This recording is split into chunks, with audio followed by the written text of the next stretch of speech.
British Advanced Pain Clinic, Noppimayam Surgery Duram. For appointments 9155515563.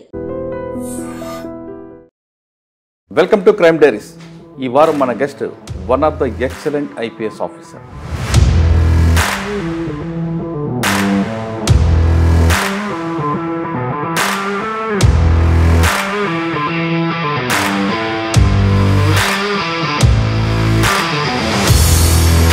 Doctor Koya Praveen garu, IPS DIG Kurnool. ఇప్పుడు జరుగుతున్న crime rate తగ్గించడానికి మీ దగ్గర ఉన్న ప్లాన్ ఆఫ్ యాక్షన్. గ్యాంబ్లింగ్ అనేది ఒక మేజర్. ఈ మట్కా అనేది ఎట్లా అంటే దీనికి ఒక బీటర్స్ అంటారు. సిచ్యువేషన్కి అనుకూలంగా చూసుకుని ఒక ఐసోలేటెడ్ ప్లేస్లో ఒక కర్నూలు ఏముంది సార్ మేజర్? చాలా ఈ మధ్యకాలంలో ఏదో షేర్ మార్కెట్లో ఇన్వెస్ట్ చేస్తే ₹1,00,000 పెడితే 10 లక్షలు వస్తాయి. నేను ఈ అర్బన్ సెంట్రిక్ క్రైమ్ కర్నూలులో బాగుంది. ఒక ఇన్స్పెక్టర్ గారు అమ్మని మదనపల్లి మర్డర్ రావడం, ఆ కేసు కొంచెం. ధర్మవరం టౌన్ ఇన్స్పెక్టర్ నాగేంద్ర ప్రసాద్ గారు పనిచేస్తున్నారు. మదనపల్లిలో కాలనీలో ఐసోలేట్ ఒకరే ఉంటారు. ఆవిడ సింగిల్ లేడీ. సింగిల్ లేడీ ఈవిడ దగ్గర ఎప్పుడు కూడా బయటకు వెళ్తే ₹4-5 లక్షల ఖరీదు చేసే బంగారంతో కానీ బయటకు వెళ్ళదు. సో దాంతో ఏంటంటే వాడు ఎవడైతే ఒక ప్లాన్ చేసి అతను ఫ్రెండ్ పట్టుకున్న తర్వాత ఇదంతా మొత్తం బ్రేక్ అయింది. ఈ రెండో వ్యక్తి సహకరించిన Nandyal challenge, Nandyal 3 town limits అంతా రౌడీస్ ఎక్కువ ఉన్నారండి, లిస్టెడ్ రౌడీస్. పనగానపల్లి, కోయలగుంట్ల, కొమిలిగుండ్ల, ఈ ఆలగడ్డ విపరీతం. అది దాని మీద సిచ్యువేషన్ అంటారు కంట్రోల్. ఏంటంటే గ్యాంబ్లింగ్ కనుక జరిగితే ఏమైందంటే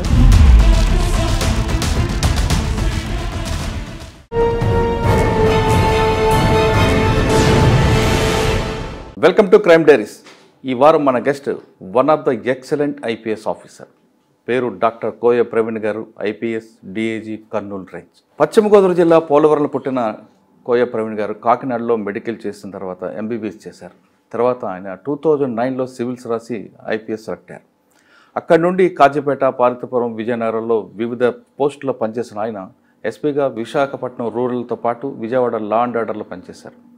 తర్వాత బెటాలియన్ కమాండర్గా, పోలీస్ ఆర్గనైజేషన్గా, ట్రాన్స్పోర్ట్ ఆఫీసర్గా పనిచేసి డిఐజీగా ప్రమోషన్ వచ్చిన ఆయన ఇప్పుడు కర్నూలు డిఐజీగా పనిచేస్తున్నారు.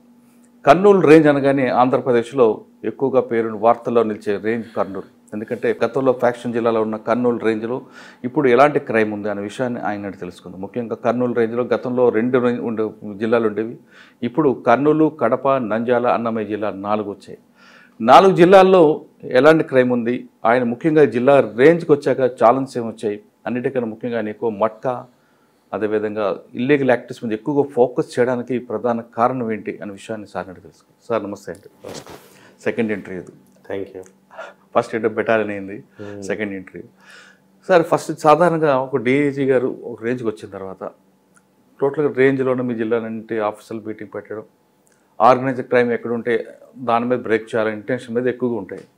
కానీ మీరు ఆర్గనైజ్డ్ క్రైమ్తో పాటు ఎక్కువగా మట్కా, ఇల్లీగల్ యాక్టివిటీ జరుగుతుంది కానీ లేదంటే ఇల్లీగల్ ట్రాన్స్పోర్ట్ విషయంలో ఎక్కువ ఫోకస్ చేస్తారు. అంటే ఇందులో ఆర్గనైజర్ లేకపోయినా ఇండిపెండెంట్ క్రైమ్ కూడా కనిపిస్తుంటుంది.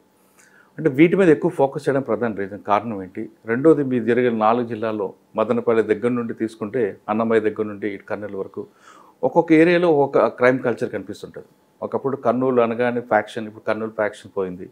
కానీ ఇక్కడ యురేనియం సంబంధించిన ఇష్యూలు జరుగుతున్నాయి. లా అండ్ ఆర్డర్ దానికి ఎలా కంట్రోల్ చేస్తున్నారు? నెక్స్ట్ నంద్యాల అనగానే ఇప్పుడు అతిపెద్ద జిల్లాగా మీకు కర్నూలులో కనిపిస్తుంటుంది. ఆలగడ్డ అవ్వచ్చు, ఆదోని అవ్వచ్చు, డోన్ అవ్వచ్చు, ఇవన్నీ కూడా ఒకప్పుడు బాంబులతో మారుమోగిన ప్రాంతం ఇప్పుడు ఎలా ఉంది అంటే రౌడీజం ఉందా, ఫ్యాక్షన్ కంట్రోల్ అయిందా? నెక్స్ట్ కడప అనగానే అందరూ ఫ్యాక్షన్ అనుకుంటారు కానీ ఫ్యాక్షన్ ఉండదు, కానీ ఏదో రకంగా అక్కడ క్రైమ్ జరుగుతుంటుంది. ఇంకా నెక్స్ట్ అన్నమయ్య కొత్త జిల్లా, అన్నమయ్య మదనపల్లిలో ఒక సిఏ గారి తల్లి మీద చంపడం, తర్వాత రకరకాల క్రైమ్ జరుగుతుంటాయి. పేరుకి ప్రసాదం కనిపిస్తుంది కానీ అన్నమయ్య అక్కడ కూడా డిఫరెంట్ క్రైమ్ కనిపిస్తుంది. ఈ 4ని ఎలా బేస్ చేసుకొని మీరు వెళ్తున్నారు? ఇప్పుడు జరుగుతున్న క్రైమ్ రేట్ తగ్గించడానికి మీ దగ్గర ఉన్న ప్లాన్ ఆఫ్ యాక్షన్ ఏంటి? ఇప్పుడు కర్నూలు రేంజ్ ఫస్ట్ నుంచి మనం కర్నూలు నుంచి వెళ్దామంటారు, అన్నమయ్య నుంచి వద్దామంటారు? కర్నూలు నుంచి వెళ్దాం. ఫస్ట్ రేంజ్ గురించి చెప్పి తర్వాత వెళ్దాం. ఓకే. ఇప్పుడు కర్నూలు రేంజ్ అనేది ఇదివరకు 2 జిల్లాలు ఉన్నాయి, కానీ రాయలసీమ మొత్తానికి అడ్మినిస్ట్రేటివ్ రేంజ్ ఇదేనండి. అనంతపూర్ రేంజ్కి అడ్మినిస్ట్రేటివ్ పవర్స్ ఉండవు.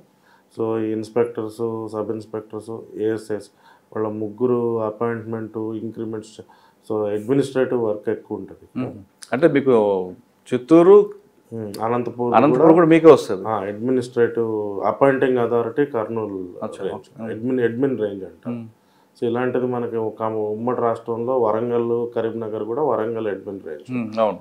సో ఇక్కడ ఏంటంటే మనకి అడ్మిన్ మ్యాటర్స్ ఎక్కువ ఉంటాయి. ఇంకా రెగ్యులర్ రేంజ్ అంటే law and order. Law and ఆర్డర్లో మనకి ఇదివరకు 2 జిల్లాలు ఉన్నాయి, ఇప్పుడు 4 జిల్లాలు అయింది. పాత దాని మీద పోల్చుకుంటే కొద్దిగా మీరు చూడండి, అది చివర చిన్న తోకలాగా ఉంది కదా కింద, అది మనకి ఎక్స్ట్రా యాడ్ అయింది. అది ఇదివరకు కడప జిల్లా కాకుండా అదనంగా మదనపల్లి సబ్ డివిజన్ నుంచి చిత్తూరు జిల్లా నుంచి 3 నియోజకవర్గాలు మనకి రాజంపేట పార్లమెంట్ పరిధిలో, మదనపల్లి, తంబలపల్లి, పీలేరు మనకి ప్లస్ కడప జిల్లాలో 3 నియోజకవర్గాలు, రాయచోటి, రైల్వే కోడూరు, ఇది రాజంపేట కలిపి 6 నియోజకవర్గాలతో కలిపి అన్నమయ్య జిల్లా ఏర్పడింది. సో ఏంటంటే మనకి ఇప్పుడు ఇది అదనంగా కొంత భూభాగం కలిసింది పాత దానితో పోల్చుకుంటే. సో రేంజ్ అంటే మెయిన్ బేసికల్లీ రేంజ్ ఆఫీసర్ అనేది మెయిన్ అడ్మినిస్ట్రేషన్నే ఎక్కువ ఉంటుందండి, అడ్మినిస్ట్రేటివ్ వర్క్ ఉంటుంది అనమాట. తర్వాత వచ్చి లా అండ్ ఆర్డర్ వచ్చి ఓన్లీ గ్రేవ్ వరకు చూస్తారు, గ్రేవ్ మ్యాటర్స్, ఆర్గనైజ్ క్రైము, లేకపోతే జనరల్ సినారియో. తర్వాత ఎస్పీని గైడ్ చేయటం మెయిన్. మనం డైరెక్ట్గా వెళ్ళి ఎస్పీ ఉన్నప్పుడు డైరెక్ట్గా వెళ్ళి చేసేది పెద్ద రేంజ్లో ఉండదు, ఇది guidance and supervisory function. So మనం చూసుకుంటే నేను రాయలసీమలో అడుగు పెట్టడమే, ఇక్కడ పోస్టింగ్ వచ్చిన తర్వాత తిరుపతి వెళ్తుంది తప్పితే ఈ కర్నూలుకి ఇదే మొదటిసారి రావటం. ఇక్కడ ఏంటనే దాని మీద కొంచెం అవగాహన చేసుకునేటప్పటికి ఇక్కడ మెయిన్ గ్యాంబ్లింగ్ అనేది ఒక మేజర్ సోషల్ ఈవెల్. ఇదివరకు అంటే ఫ్యాక్షనిజం ఇవన్నీ ఉండేవి, ఇప్పుడు అలాంటివి ఏమీ లేవు. గ్యాంబ్లింగ్ అనేది ఒక మేజర్ ఇక్కడ సోషల్ ఈవెల్.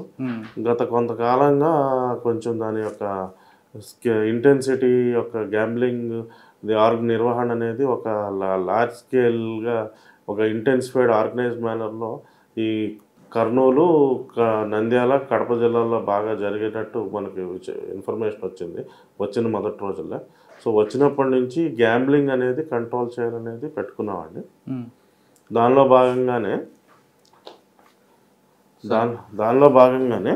డే 1 నుంచి కూడా మనం మొత్తం అన్ని సబ్ డివిజన్స్, అన్ని ఏరియాస్కి కూడా వెళ్ళి మా ఆఫీసర్స్ అందరికి కూడా గైడెన్స్ ఇవ్వడం జరిగింది. సార్ గ్యాంబ్లింగ్లో 3 రకాలు ఉంటాయి, రమ్మీ అని రకరకాలు కనిపిస్తుంటాయి. అంటే రమ్మీ ఆడడం నేరం కాదని వాళ్ళంటారు, కానీ గ్యాంబ్లింగ్ అనేది మనకి యాక్చువల్గా క్రైమ్ కింద వస్తుంది. దాన్ని మీరు ఎలా డివైడ్ చేసుకొస్తారండి? అంటే ఈ జిల్లాలో రమ్మీ తక్కువ అండి. రమ్మీ అనేది ఆ క్లబ్స్లో ఉంటుంది. సో కర్నూలు క్లబ్ అలాంటివి ఉన్నాయి. ప్రస్తుతానికి అక్కడ కూడా వాళ్ళు ఆడటం లేదు, ఇదివరకు నిర్వహించారు, ప్రస్తుతం అయితే నిర్వహించట్లేదు. అంటే ఎక్కువగా మీరు గ్యాంబ్లింగ్లో ఏం కనిపిస్తుంటుంది? ఏ టైం కట్స్ల బండిల్స్ అంటారు, రకరకాలు అంటారు. అంటే మీకు గ్యాంబ్లింగ్ విషయానికి వస్తే, మీరు కోస్తా, ఉత్తరాంధ్ర ప్రాంతాల్లో, డెల్టా అండ్ ఉత్తరాంధ్ర ప్రాంతాల్లో 13 ముక్కలు అనేది ఎక్కువ. అవును. ఈ 13 కార్డ్స్ రమ్మీ అనేది ఎక్కువగా ఆడతారు. ఈ ఒంగోలు కింద ప్రాంతానికి వచ్చేటప్పటికి 13 కార్డ్స్ కన్నా కూడా ఈ 3 ముక్కల ఆట, ఈ లోనా బయట, చిన్న బజార్, పెద్ద బజార్ లాంటి ఆటలు ఆడటం ఇక్కడ ఆనవాయితీ. ఇక్కడ కూడా 13 కార్డ్స్ ఉండొచ్చు, కానీ 13 కార్డ్స్ ఆడేది డిఫరెంట్ లెవెల్ క్రౌడ్. వాళ్ళు ఏంటంటే కాలక్షేపానికి 2-3 గంటలు ఆడుకుంటారు, పోతారు. అవన్నీ కూడా ఆర్గనైజ్డ్ క్లబ్స్ ఉంటాయి, అన్నీ ఉంటాయి. ఈ మట్కా అనేది ఎట్లా అంటే దీనికి ఒక బీటర్స్ అంటారు. వీళ్ళే కొన్ని ఫోన్ నెంబర్స్, వాట్సాప్ గ్రూపుల ద్వారా సిచ్యువేషన్కి అనుకూలంగా చూసుకుని ఒక ఐసోలేటెడ్ ప్లేస్లో ఒక టెంట్ వేసి కింద కార్పెట్స్ వేసి ఆర్గనైజ్ స్కేల్లో భోజనాలు, వేట మాంసాలు, కోడి మాంసాలు, బిర్యానీలు అన్నీ పెట్టి, లిక్కర్ అన్నీ పెట్టి ఒక ఆర్గనైజ్ స్కేల్లో రన్ చేస్తారు. సో అది ఈ ప్రాంతంలో అది ఎక్కువ అనమాట. అంటే ఈ 4 జిల్లాలో ఎక్కువ ఏ ప్రాంతం కనిపిస్తుంటుంది మీరు చెప్పిన క్రైమ్? దానిలో అయితే హెడ్ క్వార్టర్ గుంతకల్లు, తాడిపత్రి, తర్వాత మా దగ్గర కోయిలకుంట్ల, కొమిలిగుండ్ల, ఆలగడ్డ, తర్వాత కడప జిల్లాలో వచ్చి జమ్మలమడుగు, బద్వేలు, తర్వాత పులివెందల ఎక్కువ అండి. ఇక్కడ కర్నూలు దగ్గర ఎమ్మినగనూరు ఈ ప్రాంతం కూడా ఉంటుంది కదండి. కర్నూలులో కొంచెం కర్ణాటక బార్డర్లో ఉంటుందండి. ఎమ్మిగనూరు కొంచెం తక్కువ. ఆలూరు ఆ దగ్గర. ఆలూరు, ఆదోని కూడా ఉంటుంది. కానీ main AP centre Tadipatri, Guntakal నుంచి జమ్మలమడుగు 3 లైన్. ఈ రైల్వే లైన్ ఉంటుంది కదా మనది, మెడ్రాస్ ముంబై లైన్, ఆ లైన్ బట్టి గుంతకల్ నుంచి ఇలా స్టార్ట్ బళ్ళారి, గుంతకల్లు. ఎందుకంటే రైల్వే స్టేషన్లో వాళ్ళు పెట్టుకుంటారు అంటే పూర్వం రోడ్ ట్రాన్స్పోర్టేషన్ అంత సరిగ్గా ఉండేది కాదు కదా. ఇది ట్రంక్ లైన్ కదా, మెయిల్ లైన్ కదా, ముంబై మెడ్రాస్ మెయిల్ లైను.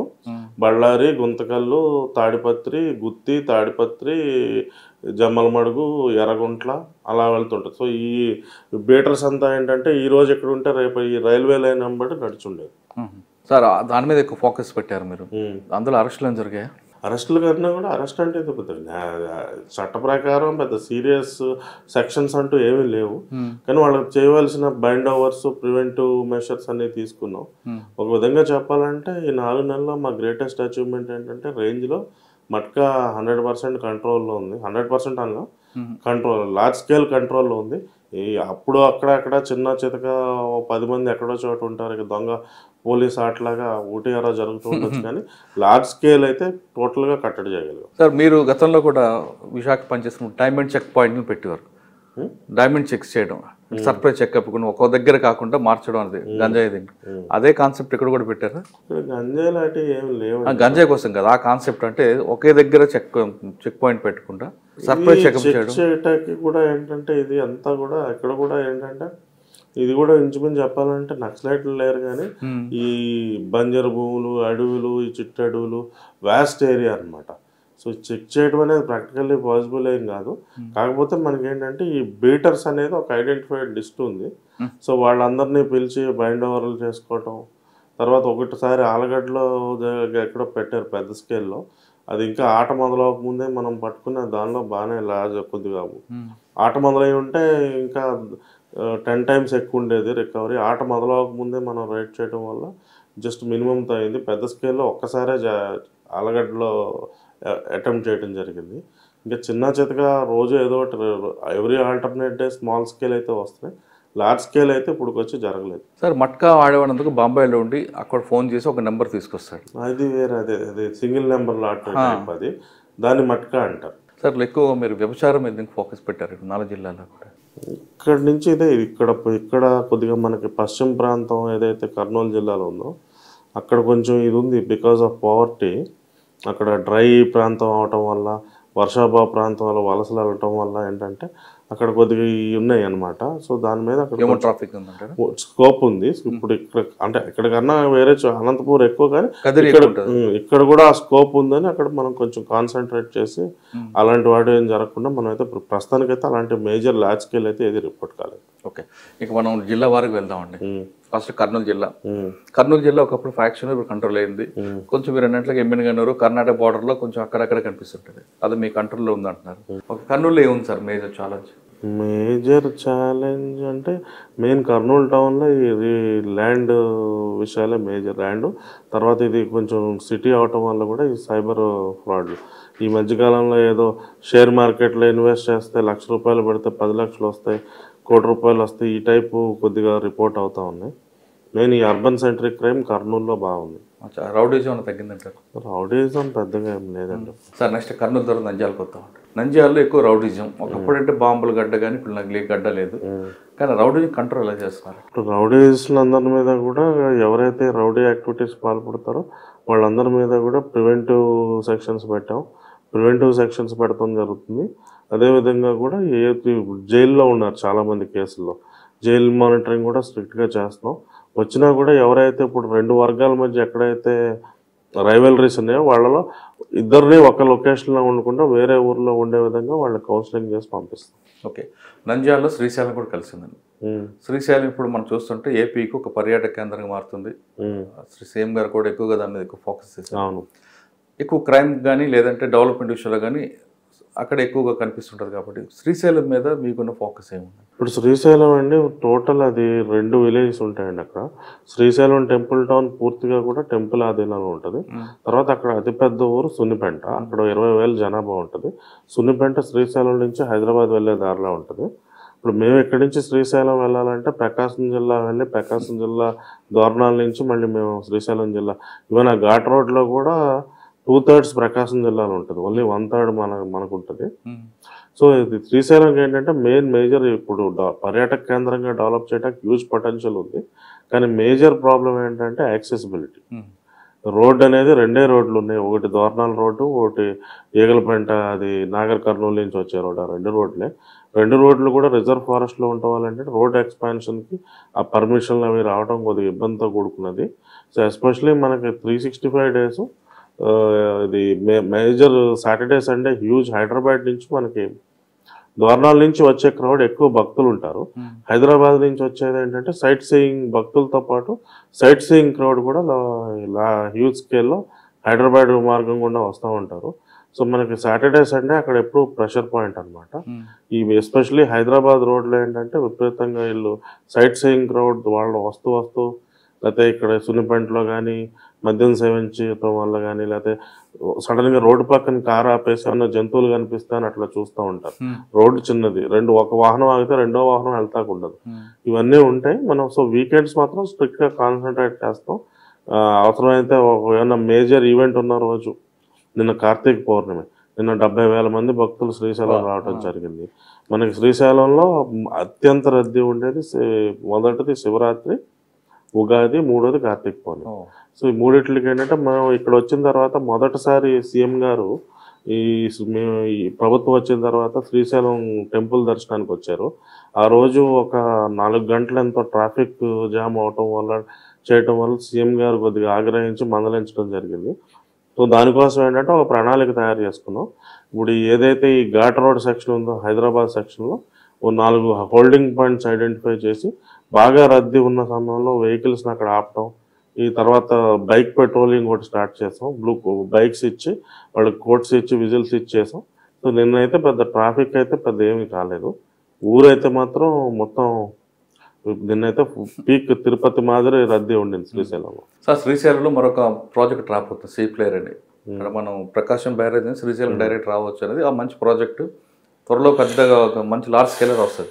ఇంకా క్రౌడ్ ఎక్కువ పెరిగే అవకాశం ఉంటుంది. కానీ అక్కడ ల్యాండ్ మీరు చెప్తున్నట్లుగా పార్కింగ్ కానీ మిగతా విషయాలు తక్కువ ఉంటుంది. Seaplane crowd, seaplane లో వచ్చేదే 12 మంది అండి. దానివల్ల అక్కడ చూస్తారు కానీ పెరుగుతుంది, ఫ్యూచర్లో పెరిగే అవకాశం ఉంటుంది. ఫ్యూచర్లో పెరగడం అంటే మరి ఎప్పుడు పెరిగే అవకాశం ఉంటుందంటే హైదరాబాద్కి ఏదో ఆల్టర్నేట్ రోడ్ ప్రాజెక్ట్ ఉందంట శ్రీశైలం డ్యామ్ మీదుగా పక్కంటే అక్కడి నుంచో అదే నంద్యాల డైరెక్ట్ కలుస్తుంది.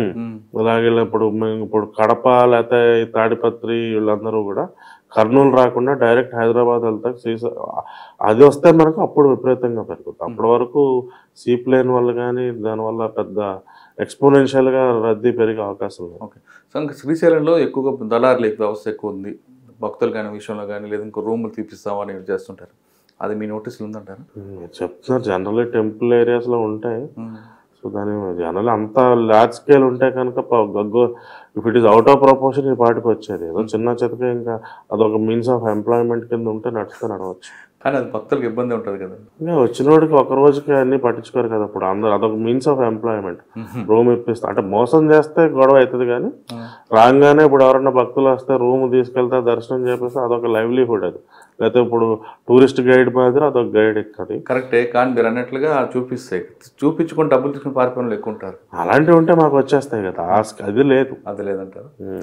ఓకే. అక్కడ ల్యాండ్ ఇష్యూలు బాగా పెరిగింది కాబట్టి మళ్ళీ అక్కడ ఏమైనా సివిల్ డిస్ప్యూట్స్ వస్తున్నాయంటారు? అప్పుడు ఏం రిపోర్ట్ అవ్వలేదు. అవునంట సార్. నంద్యాల ఇంకా మీకు మెయిన్ ఛాలెంజ్ ఏముందంట? Nandyal challenge, Nandyal 3 town limits అంతా రౌడీస్ ఎక్కువ ఉన్నారండి, లిస్టెడ్ రౌడీస్. సో వాళ్ళ మీద మనం పూర్తిగా సమగ్రవంతంగా ఒక ప్రణాళిక ప్రకారం అదంతా మనం కంట్రోల్ చేసి ఇప్పుడైతే ప్రస్తుతం అదుపులో ఉంది. ఇంకా అదర్వైజ్ అయితే అక్కడ ఇప్పుడు గ్యాంబ్లింగ్ కూడా మేము కంట్రోల్ చేస్తాం. ఇప్పుడు బనగానపల్లి, కోయిలగుంట్ల, కొమిలిగుండ్ల, ఈ ఆలగడ్డ విపరీతం అది దాని మీద ప్రత్యేకమైన దృష్టి పెట్టడం వల్ల ఇప్పుడు సిచ్యువేషన్ అంటారు కంట్రోల్. ఏంటంటే గ్యాంబ్లింగ్ కనుక జరిగితే ఏమైందంటే ఇప్పుడు వారానికి 3 రోజులు గ్యాంబ్లింగ్ అయినా ఏదో చోట డబ్బులు పోయినోడు డబ్బులు వచ్చినోడు మంచిగా గలాటా జరిగి అది 160 యాఫ్రేతో ఆగుద్దా, 324తో అవుద్దా, 307 అవుద్దా, 302 అవుద్దా మనం చెప్పలేము. అంటే మీరు చిన్న పవన్ పెద్ద కర్రతో కొట్టాలనేది మీరు గతంలో చెప్పారు. మరి అదే సొల్యూషన్ తీసుకోవచ్చు కదా ఇక్కడ. అదే చేస్తున్నాం కదా, అసలు జరగకుండా ఆపేస్తే ఈ గోళ లేదు కదా. ఇప్పుడు నిజంగా కానీ గ్యాంబ్లింగ్ మీద ఫోకస్ పెట్టకపోతే మరి 324లో 307లో 302లో ఎన్ని వచ్చి ఉండే 4 నెలలు, నెలకు 1-2 302లు వచ్చాయి. ఒక 7-8 307లో 10-15 324 రిపోర్ట్ అయ్యాయి కదా. ఇది మొత్తం టోటల్గా ఈ వ్యవస్థను అరికట్టడం వల్ల మనం క్రైమ్ కంట్రోల్ డైరెక్ట్గానే కంట్రోల్ చేశాం. కానీ కొంతమంది కింద స్థాయి సిబ్బంది వల్లే వాళ్ళ సహకారం జరుగుతుందని ఒక వాస్తవం అంటారు. రకరకాలు జరుగుతుంటాయండి. నా దగ్గరికి వచ్చి సార్ నేను పెట్టుకుంటానని నాతో అడగలేడు కదా. అంటే అక్కడ పగులుతుంది. అట్లా ఎవరితో అయితే అవకాశం ఉంటుందో వాళ్ళతో మాట్లాడతారు. వాళ్ళు కూడా పరిస్థితి బాగాలేదన్నా డిఐజీ మమ్మల్ని తినేసేటట్టు ఉన్నాడు, మమ్మల్ని పోసుకుని తినేస్తాడు తెలిస్తే అన్నట్టు చెప్పుకుంటున్నాను. ఆయన ముందు రావద్దరా బాబు అని చెప్తారు. ఓకే, నంద్యాల తర్వాత కడప వద్దాం సార్. కడప చెప్పండి సార్, ఎలాగుంది మెయిన్ ఛాలెంజ్ ఏంటి? ఒక విధంగా చెప్పాలంటే రేంజ్లో ఎక్కడ ఈ రోజుకైతే ఏ ఛాలెంజ్ ఫేస్ చేయలేదు. కానీ కూర్చుని దగ్గర మీరు కూర్చున్న వెంటనే ఏదో ఒకటి జరుగుతూనే ఉంటాయి కదండి మేజర్ ఇష్యూలే. మీరు వచ్చి హ్యాండిల్ చేసేంత స్థాయి కూడా వస్తున్నాయి కదా కొన్ని.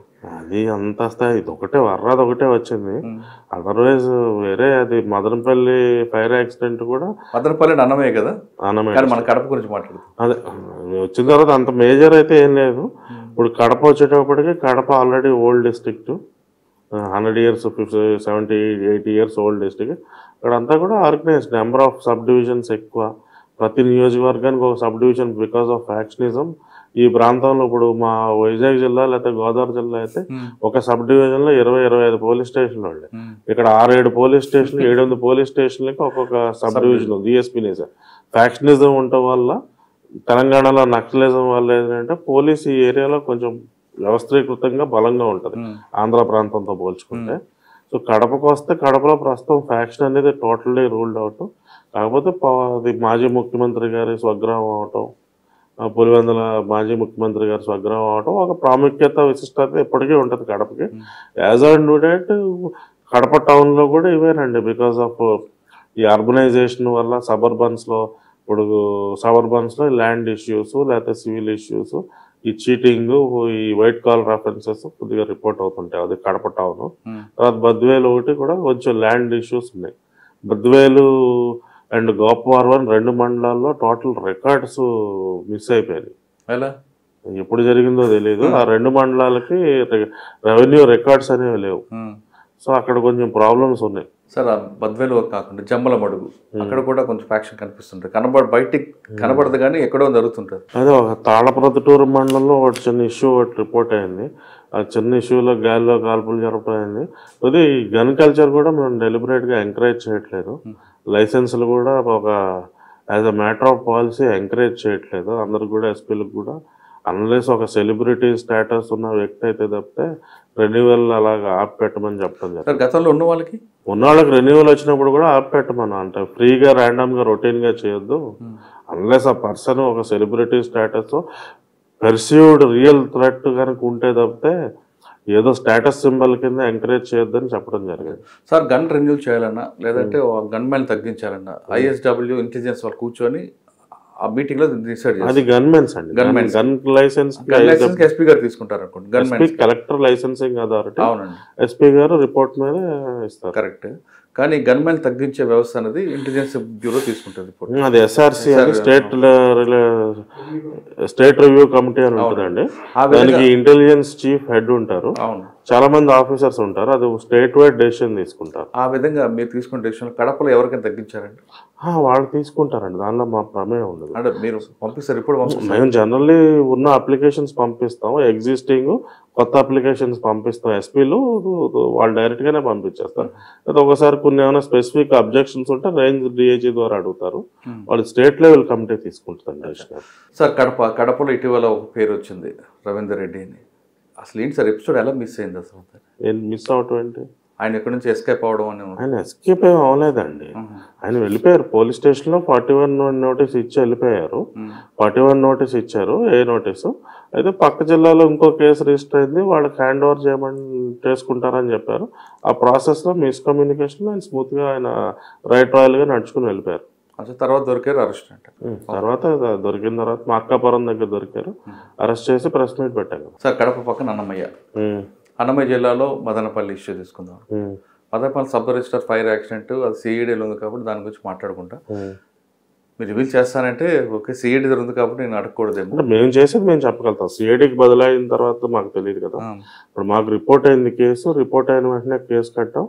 కేసు కట్టిన తర్వాత మాకు వేరే వేరే కూడా కంప్లైంట్లు వచ్చినాయి. ఎవరైతే అనుమానితులు ఉంటారో కొన్ని సెర్చ్ అండ్ సీజర్స్ చేసి దానిలో సంబంధించిన కొన్ని ఈ ఆఫీస్ సంబంధించిన రికార్డులు కొంతమంది ప్రైవేట్ వ్యక్తుల దగ్గర మనం సీజ్ చేయడం జరిగింది. అదంతా కూడా సమగ్రంగా నివేదిక తయారు చేసి సిఐడికి అప్. ఇప్పుడు మీకు ఫర్దర్గా సిఐడిలో ఉంది, రైట్ సార్. ఒక ఇన్స్పెక్టర్ గారు అమ్మని మదనపల్లి మర్డర్ అవ్వడం, ఆ కేసు గురించి చెప్పండి. అది ఎలా మీరు బ్రేక్ త్రూ తీసుకొచ్చారు? ఇప్పుడు ధర్మవరం టౌన్ ఇన్స్పెక్టర్గా పనిచేస్తున్నారు, ఆయన పేరు నాకు గుర్తురాడు, నాగేంద్ర ప్రసాద్ గారు పనిచేస్తున్నారు. వాళ్ళ అమ్మగారు వాళ్ళ తండ్రి గారు లేరు. అమ్మగారు వాళ్ళు మదనపల్లి వాస్తవ్యులు. మదనపల్లిలో కాలనీలో ఐసోలేట్ ఒకరే ఉంటారు. ఆవిడ సింగిల్ లేడీ, కొంచెం ఆరోగ్యంగా ఉంటారు, కొద్దిగా భక్తి ఎక్కువ. సో ఈ మధ్యన ఏదో వాళ్ళ అబ్బాయికి ఏదో కీడు ఉందని చెప్పి ఈ శుద్ర వీళ్ళు ఉంటారు కదా, తాయెత్తు పూజలు లాంటి దానికి ఈ మధ్య ఫ్రీక్వెంట్గా వాళ్ళ అబ్బాయి కోసం చేయించడం మొదలెట్టింది. అదే క్రమంలో సింగిల్గా ఉండటం పక్కన అదే వీధిలో ఈ ఎవరో ఒక అబ్బాయి సహకారం తీసుకుని అబ్బాయి బండి మీద తీసుకెళ్ళి చేయించేవాడు. ఈవిడ సింగిల్ లేడీ, ఈవిడ దగ్గర ఎప్పుడు కూడా బయటకు వెళ్తే 4-5 లక్షల రూపాయలు ఖరీదు చేసే బంగారంతో కానీ బయటకు వెళ్ళదు. సో దాంతో ఏంటంటే వాడు ఎవడైతే ఆ అబ్బాయి ఉన్నాడో, 2-3 సార్లు ఏదైతే ఈ పూజల నిమిత్తం సంప్రదించిన అబ్బాయి ఉన్నాడో, ఈవిడ ఎప్పుడు బయటకు వచ్చినా ఒక 5 లక్షల రూపాయలు సుమారుగా విలువ చేసే బంగారంతో బయటకు వస్తారు. ఒక ప్లాన్ చేసి అతని ఫ్రెండ్ యొక్క తల్లి ఎవరైతే వాళ్ళు బ్యాడ్ క్యారెక్టర్స్, వాళ్ళు ఇది ప్రాస్టిట్యూషన్ హౌస్ రన్ చేసేవాళ్ళు, వాళ్ళంతా ప్లాన్ చేసి వీడిని పూజకని తీసుకెళ్ళి ఆ పూజలోకి వచ్చినట్టుగా వెనక నుంచి సుత్తితో కొట్టి చంపేసి ఆ బంగారం తీసుకుని ఇద్దరు పంచుకున్నారు. ఎవడైతే వీడు ఉన్నాడో, ఈ మదనపల్లి చెందిన వ్యక్తి ఉన్నాడో, అందులో కొంత డబ్బులు వాళ్ళ అమ్మగారికి ఇచ్చి వాడు మిస్ అయ్యాడు. సో ఎప్పుడైతే పలానా వ్యక్తితో బయటకు వెళ్ళారని తెలిసిందో, ఆవిడ కనపట్లేదని ఇచ్చారు. వెళ్ళిన ఇంటి నుంచి బయటకు వెళ్ళినప్పుడు చివరిసారిగా ఒక మనిషితో వెళ్ళింది. 2 రోజులు కనపడలేదు, నేను ఇంటికి వచ్చాడని తెలిసి అతను పట్టుకోవడం జరిగింది. పట్టుకున్న తర్వాత ఇదంతా మొత్తం బ్రేక్ అయింది. ఈ రెండో వ్యక్తి సహకరించిన అతని మిత్రుడు, అతని తల్లి వాళ్ళు ఇప్పటికి కూడా పరారీలో ఉన్నారు. ఫర్దర్గా దానికి ఇన్వెస్టిగేషన్ లేదంటే టీమ్స్ ఏం ఫామ్ అవదా? చేసామండి. అంటే వాళ్ళు ఫోన్ నెంబర్లు, వాళ్ళు బేసికల్లీ ప్రాస్టిట్యూషన్ హౌస్ రన్ చేసేవాళ్ళు. సో వాళ్ళు ఇక్కడి నుంచి ఎత్తారు. డెఫినెట్లీ వాళ్ళకంటూ రిలేషన్స్ లాంటివి ఏమి ఉండవు కదా. సో వాళ్ళకి అప్పుడు ఎగ్జిస్టింగ్ కాంటాక్ట్స్ సింపుల్గా ఒక జోలీ సర్దుకుని ఎత్తిపోయారు. సో కొంచెం మళ్ళీ ఏమన్నా వీళ్ళు వాతావరణం చల్లబడ్డాక వచ్చినప్పుడు పట్టుకోవాలి తప్పితే ఎటువంటి ఈ టైప్ వాతావరణం చల్లబడ్డగానే పట్టుకోవచ్చు, లేదా వాళ్ళు ఇంకో క్రైమ్ చేసినా అయినా దొరకాలి తప్పితే వాళ్ళకి బేసికల్లీ ఇప్పుడు ఒక వ్యక్తికి బంధువర్గం, భూమి, ఇల్లు, ఒక పర్మనెంట్ రెసిడెన్స్ ఉన్న వాళ్ళు అయితే మనం పట్టుకోగలుగుతాం. అలాంటివి ఏమీ లేకుండా ఈ టైప్ వాళ్ళు జరిగితే పట్టుకోవడం. సరే, ఇంక అన్నమయ్యలో మీకు ఏమన్నా సార్ ఛాలెంజ్? అన్నమయ్య మొత్తం ఇప్పుడు మామూలుగా ఈ శేషాచలం కొండకి ఉత్తరం వైపు ఏమో కడప జిల్లాలో ఉండేది, దక్షిణం ఏమో చిత్తూరు జిల్లాలో ఉండేది. ఇప్పుడు అన్నమయ్య ఏర్పడిన తర్వాత శేషాచలం కొండకు ఉత్తరం, దక్షిణం 2 అన్నమయ్య జిల్లాకు వచ్చినాయి. సో రెడ్ సెంటర్స్ అంతా కూడా అన్నమయ్య జిల్లాకు వచ్చింది. 99% అన్నమయ్యకు వస్తుంది. 95% అన్నమయ్య, 5% తిరుపతి జిల్లాలో ఉంది.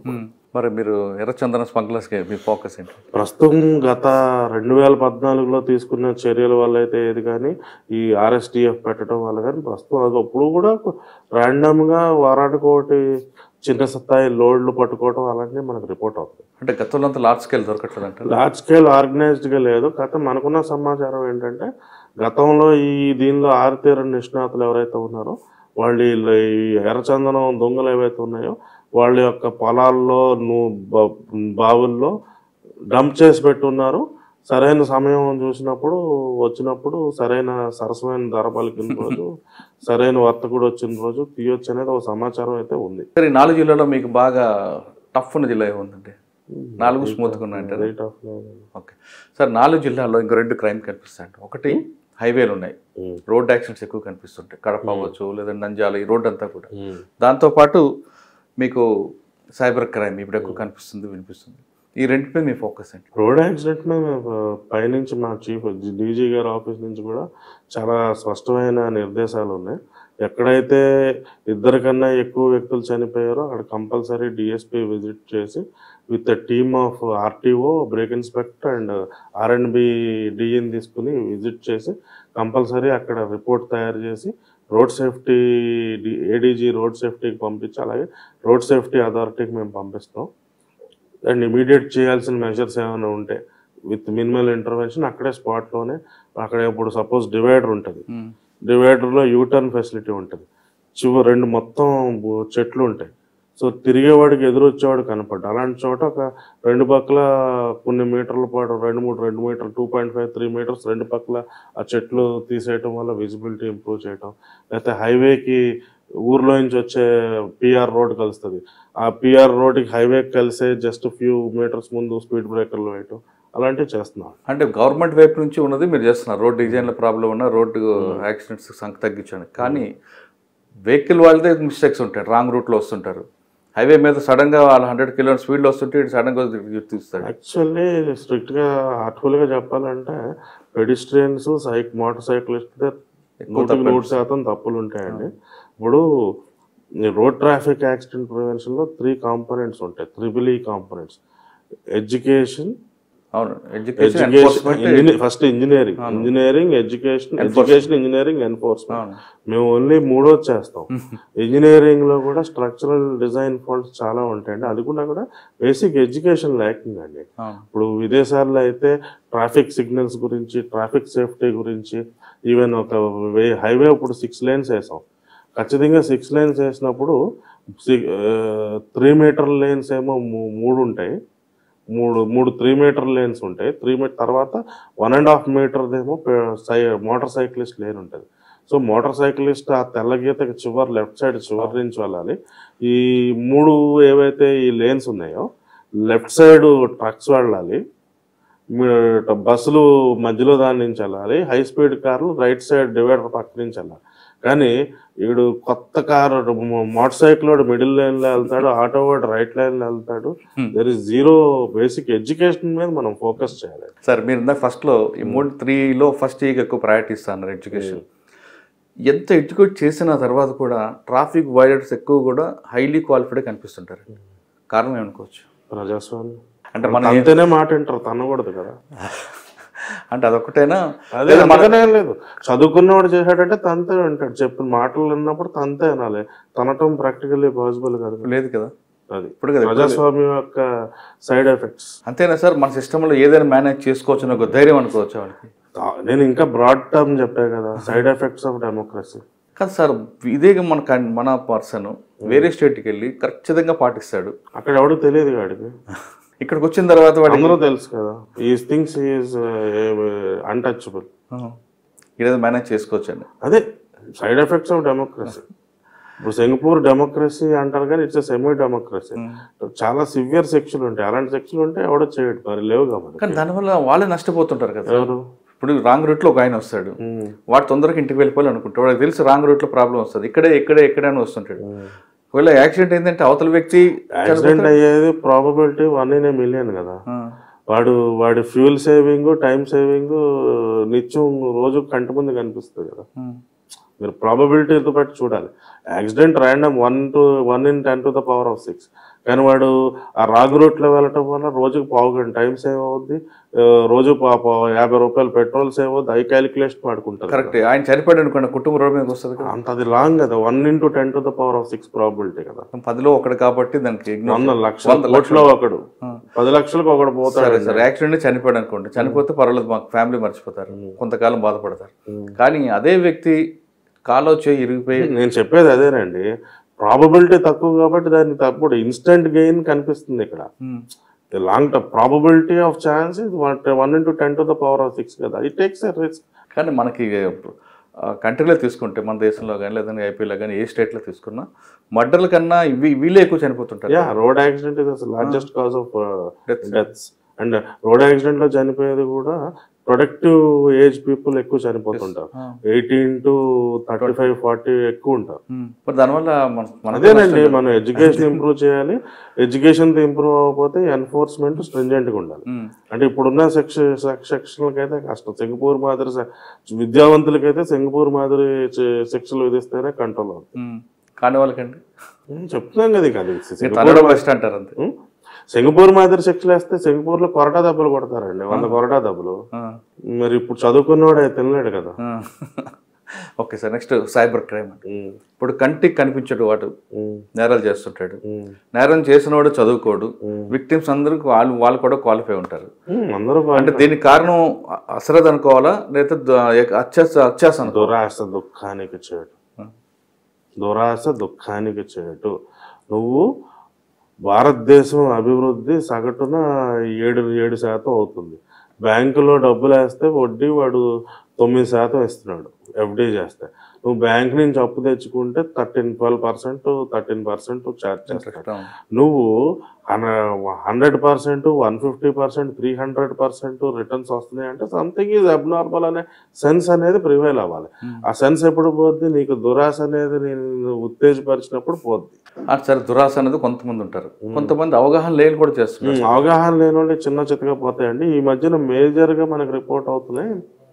ఇప్పుడు ఈ అమెజాన్లు తర్వాత ఈ ఫ్లిప్కార్ట్లు వచ్చిన తర్వాత ఈ ఆన్లైన్ షాపింగ్ చేస్తున్నాం కదా, ఎస్పెషల్లీ సాఫ్ట్వేర్ ఇంజనీర్స్ లేకపోతే కొంచెం ఎఫ్లుయెంట్ ఫ్యామిలీస్లో ఇప్పుడు షాప్కి వెళ్ళటం అనేసి ఎవ్రీథింగ్ ఆన్లైన్ ఆర్డర్ పెడతాం స్టార్ట్ అయింది. సో వాళ్ళ దగ్గర మన ఫోన్ నెంబరు, మన అడ్రస్, చాలా డీటెయిల్స్ ఉంటాయి. ఇవన్నీ కూడా ఏం చేస్తారంటే థర్డ్ పార్టీ అవుట్ సోర్సింగ్ కంపెనీలకు ఇస్తారు. అక్కడ ఈ వాళ్ళ 10,000, 15,000కి జీతాలకు పని చేయించుకుంటారు. ఆ 15,000 జీతం పని చేసేవాడు ఆ డేటా కొనేవాళ్ళు వచ్చి ఆఫర్ చేస్తే ఆఫ్టర్ ఆల్గా ఇచ్చేస్తాడు, ఏముందిలే అని ఇచ్చేస్తాడు. అది తప్పని కూడా అనుకోడు. మనకి ఇక్కడ ఇండియాలో డేటా ప్రైవసీ లాస్ లేవు. సో దానివల్ల ఏంటంటే ఈ టెలిఫోన్ డేటా ఇదంతా జరగటం వల్ల ఏంటంటే ఈ సైబర్ థెఫ్ట్కి అది మెయిన్ రీజన్ అనమాట. మన డేటా అనేది, మన ఫోన్ నెంబర్ అనేది ఓపెన్ యాక్సెస్లో అందరికీ అవైలబిలిటీ ఉండటం వల్ల ఈ మెకానిజమ్స్ వల్ల వస్తుంది. మెయిన్ ఎక్కడంటే ఈ ఎఫ్లుయెంట్ ఫ్యామిలీస్లో ఈ మధ్యన నాకు తెలుసున్న వాళ్ళనే రిపోర్ట్ అయిన 2-3 కేసులు ఉన్నాయి. వీళ్ళు ఆన్లైన్లో ఆర్డర్లు పెడతారు కదా, ఫెడెక్స్ పేరుతో ఒక కాల్ వస్తుంది, వచ్చి మీ పేరు మీద ఏదో పార్సిల్ వచ్చింది, అందులో కాంట్రాబ్యాండ్ సబ్స్టెన్సెస్ ఉన్నాయి, Delhi crime branch, Mumbai crime branch అని చెప్పి స్కైప్ కాల్ చేస్తారు. స్కైప్ కాల్ చేసి ఒక రియల్ పోలీస్ ఆఫీసర్ ఐడి చూపిస్తారు. ఇంకెవరో మాట్లాడతారు కాల్ సెంటర్లో. మాట్లాడుతూ మీ పైన ఏదో వారెంట్ వచ్చిందని అప్పటికప్పుడు తయారు చేసి ఏదో చూపించి అలాగా 5 లక్షలు, 10 లక్షలు, నిన్న విజయవాడలో 1,20,00,000 కూడా జరిగిందండి. సార్, మీరు ఫెడెక్స్తో పాటు కొత్తగా ఇప్పుడు డిజిటల్ అరెస్ట్ చేస్తున్నామంటూ ₹1,00,00,000 తీసుకుని మోసం చేస్తున్న కేసులు వస్తున్నాయి ఇప్పుడు తెలంగాణ రాష్ట్రానికి. రాలేదండి, అంటే హైదరాబాద్ మరి అది మెట్రో సిటీ కదా, ఇది ఆంధ్ర అంటే కొంచెం మనం వెనకబడిపోయాం కదా, ఇంకా వస్తాయి, త్వరలో వస్తాయి. సార్, ఇప్పుడు మనం ఈ రేంజ్లో ఎవరైనా సైబర్ క్రైమ్ వస్తుంది కాబట్టి సైబర్ క్రైమ్లో బాధితులు కాకుండా ఉండాలంటే వాళ్ళకి మీరు ఇచ్చే ప్రికాషన్స్ ఏంటి? ఇప్పుడు సపోజ్ అన్నోన్ నెంబర్ నుంచి ఎవడు అడిగినా కానీ మీ బ్యాంక్ రిలేటెడ్ డేటా కానీ ఓటీపీస్ కానీ ఎవరితో షేర్ చేయకూడదండి. ఎందుకంటే బ్యాంక్స్ ఎవరు కూడా మీ పాన్ కార్డు, ఆధార్ కార్డు ఎవరు అడగరండి, ఓటీపీ ఎవరు అడగరు. నెక్స్ట్ అదొకటి సైబరు. నెక్స్ట్ ఏంటంటే మీ ఫెడెక్స్ మీ మీద ఈ కేసు ఉందంటే వచ్చి నా అడ్రస్ చెప్తా వచ్చి పట్టుకెళ్ళంటే ఆటోమేటిక్గా వాళ్ళే కట్ చేస్తారు. ఈ రెండో చాలంటారు. కానీ క్రైమ్ అన్నిటికన్నా ముందు ఇది మెయిన్ వీటిలో ఈ మధ్యన ఇది ఎక్కువైంది. స్టాక్ మార్కెట్ లో మీరు 10,000 పెడితే 10 లక్షలు వస్తాయి ఇన్వెస్ట్మెంట్ ఫ్రాడ్. అక్కడ మరి మీరు 10,000 పెడతావు, 10,000కి 20,000 ఇస్తాడు. 20,000 వచ్చిన తర్వాత ₹1,00,000 పెడితే 2 లక్షలు, 3 లక్షలు ఇస్తాడు. ₹1,00,000 ఇచ్చిన తర్వాత ఎత్తేస్తాడు జెండా. సో ఆ దురాశ మెయిన్. మనం ఉన్న ఏదైనా కానీ ఇది ఇందాక చెప్పాక మీకు, భారతదేశం అభివృద్ధి 7%, బ్యాంకు వడ్డీ 9%, బ్యాంకు దగ్గర అప్పు తెచ్చుకుంటే 11%.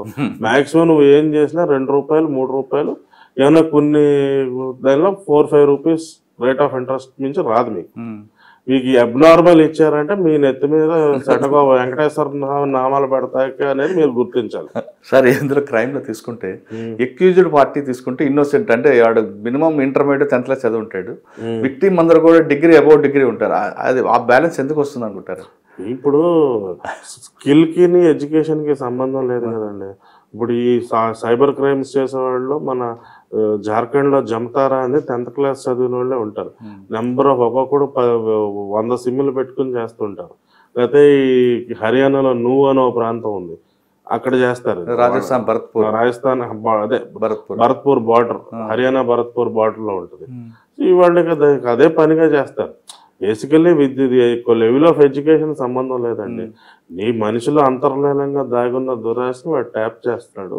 ఏదో టైంలో ప్రతి ఒక్కడు ఏదో సమయంలో దానికి ట్రిగ్గర్ పాయింట్ వాడికి టచ్ అయినప్పుడు వాడికి అట్లా ఆశ అలా లేస్తుంది. ఆ రోజు అలా వెంటనే వాడు నామాలు పెట్టేస్తాడు. కరెక్టే సార్. ఇంత చదువుకున్నాడు కదా, వీడి జ్ఞానం ఏమైందంట? చదువుకున్నంత మాత్రం జ్ఞానం ఉండాలని ఏముంది లేదంటారా? ఇప్పుడు ధీరుబాంబాని ఏం చదువుకుని అంత సామ్రాజ్యం, లేకపోతే అదాని ఏం చదువుకుని సాధించాడు? ఇప్పుడు చదువుకుని నక్సలైట్లు టెర్రర్ ఎంతమంది అయ్యారు? సో ఇంగిత జ్ఞానానికేనే విద్యకి సంబంధం లేదు, అత్యాశకి మాత్రం అవసరం. అత్యాశ దురాశ దుఃఖానికి ఎప్పుడూ నిత్యం నిన్ను వెనక్కి నీ పతనానికి అవి మార్గదర్శకాలు. సార్ మీరు కమాండెంట్ ఉండే వరకు మీ మార్క్ కూడా చూపించారు మన విశాఖ రూరల్ అంతా. ఇప్పుడు డిఐజీగా కర్నూలు రాయలసీమ రేంజ్, నెక్స్ట్ మీరు ఇంకా ఐజీ ఏడీజీ వరకు వస్తారు. మీకు ఒక గోల్ ఉంటుందండి, ఈ పోస్ట్కి వచ్చి ఈ గోల్ రీచ్ అవ్వాలని. ఆ గోల్ ఏముంది? ఇప్పుడు పోలీస్ పరంగా అయితే అయిపోయినండి, ఇంకా నెక్స్ట్ ఏంటనేది ఆలోచిస్తాం. నెక్స్ట్ ఏంటి? డాక్టర్గా మళ్ళీ ఒకసారి వెళ్తారా? ఏం చేయాలనేది ఆలోచిస్తాం. 15 సంవత్సరాలు అయిపోయింది, కానీ ఎక్కువగా డాక్టర్గా చేయాలనిపిస్తుంది. డాక్టర్గా అది ఏదో ఒకటి ఇంకా అంటే చాలా సెక్టర్స్ చూసామండి. చిన్నప్పటి నుంచి అన్ని విభాగాలు చూసాం. ఒక సాచురేషన్ వచ్చింది. Next out side police explore చేస్తాను. ప్రభుత్వం అవకాశం ఇస్తే ప్రభుత్వంలోనే, లేకపోతే మరి ఏంటనేది ఎక్స్ప్లోర్ చేయాలి. సార్ ఫైనల్గా చెప్పండి, మీ రేంజ్లో ఉన్న ఆఫీసర్స్కి, మీ సబార్డినేట్స్కి వాళ్ళ వెల్ఫేర్ కోసం ఏం చేస్తారు సార్? ఇప్పుడు నేను యాజ్ ఆఫీసర్ ఫీల్ అవ్వాలండి, ఈ రేంజ్ మొత్తానికి కుటుంబ పెద్దలా ఫీల్ అవుతాను. సో ఎవడేది వచ్చినా వాడి యొక్క గ్రీవెన్స్ ఏదైతే ఉందో వచ్చిన ఎవరిని ఖాళీ చేతితో పంపను. నెక్స్ట్ ఇప్పుడు ఒక ఉద్యోగికి కొన్ని హక్కులు ఉంటాయి. వాడి హక్కు అయితే వాడి ఇంటికి ఎదురెళ్ళి వాడికి ఇచ్చేస్తాం, గుమ్మం తట్టి పువ్వుల పళ్ళల్లో వేస్తాం.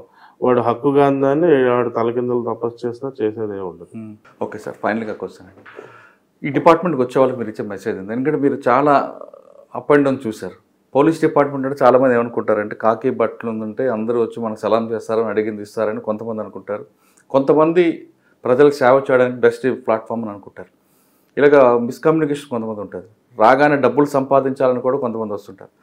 ఆ విధంగా వచ్చే వాళ్ళకి, లేదా సర్వీస్ చేయాలి ఆ సర్వీస్ మోటోతో వచ్చే వాళ్ళకి, కమర్షియల్గా వద్దాం అనుకునే వాళ్ళకి మీరు ఇచ్చే మెసేజ్ అంటే, ఒకప్పుడు పోలీసింగ్ వేరు సార్. ఒకప్పుడు ఆఫీసర్ పోస్టింగ్లో ఉన్న పోలీసింగ్ చూసారు మీరు. ఇప్పుడు పోలీసింగ్ అనేది కొంచెం మారుతుంది. ఇప్పుడు అది కత్తి మీద సాములాగా ఉంది. అటు వెళ్దాం మీ ప్రాబ్లం, ఇటు వచ్చినా మీకే ప్రాబ్లం. ఎందుకంటే పోలీసు తనడం అంటే మీరు కాదు సార్, కొంతమంది తనడం కూడా మానేయడం అంటే సోషల్ మీడియా పెరగడం ఇవన్నీ కూడా కొంచెం ఇబ్బంది అవుతుంది. ఇవన్నీ జరుగుతుంటాయండి. Actually society different stages of ఎవల్యూషన్లో వెళ్తుంటుంది. కానీ ఇటువంటి సిచ్యువేషన్లో పోలీస్ డిపార్ట్మెంట్కి ఎవరైనా రావాలనుకున్న ఆస్పిరెంట్స్కి ఇచ్చే మెసేజ్? ఆల్రెడీ మొదటి ఇంటర్వ్యూలో చెప్తాను, మరి రెండోది కూడా చెప్పాను, సేవాభావంతో రండి, ఉద్యోగం కోసం పెళ్లి చేసుకోవడానికి అయితే వద్దని చెప్పాను. ఉద్యోగం కోసం పెళ్లి చేసుకోవడం కోసం అయితే పోలీస్ ఉద్యోగం వేస్ట్, సేవాభావం ఉంటే రండి, లేదంటే పెద్ద దానిలో థ్రిల్ ఉండదు అని ఆల్రెడీ చెప్పాను. ఇప్పుడు వచ్చేవాళ్ళు ఉంటారండి. నా ఎస్టిమేషన్ అయితే నా 15 సంవత్సరాల దానిలో 90% 95% మంచి వాళ్ళు ఉంటారండి. ఎవరైనా అంటే 100%లో 5% బ్లాక్ షిప్. ప్రపంచంలో ఎవరు పర్ఫెక్ట్ కాదు కదా సార్. 5% బ్లాక్ షిప్ ఉంటారు, ఎక్కడ ఉంటారు, ఏం చేయలేము. ఇంకొంతమంది ఉంటారు, ఉన్న వాళ్ళలో మనం కేటగరైజేషన్ చేయాలి. 5% బ్లాక్ షిప్, 5% ఎక్స్ట్రీమ్లీ డెడికేటెడ్ ఉంటారు. ఇక వాళ్ళ విషయం మనం పక్క తీసేయచ్చు. అది తీసేస్తే ఇక మిగిలింది ఏదైతే ఉంటారో ఫెన్స్ సెటర్స్ ఉంటారు. కొంతమంది ఏంటంటే ఎప్పుడు అవకాశం దొరుకుద్దని ఎదురు చూస్తుంటారు. అలా ఎవరో చూడలేదని చెప్పి కుడుక్కుని మింగుతారు. కొంతమంది ఏంటంటే డిఫరెంట్ అనమాట, ఆల్అౌట్ టైప్.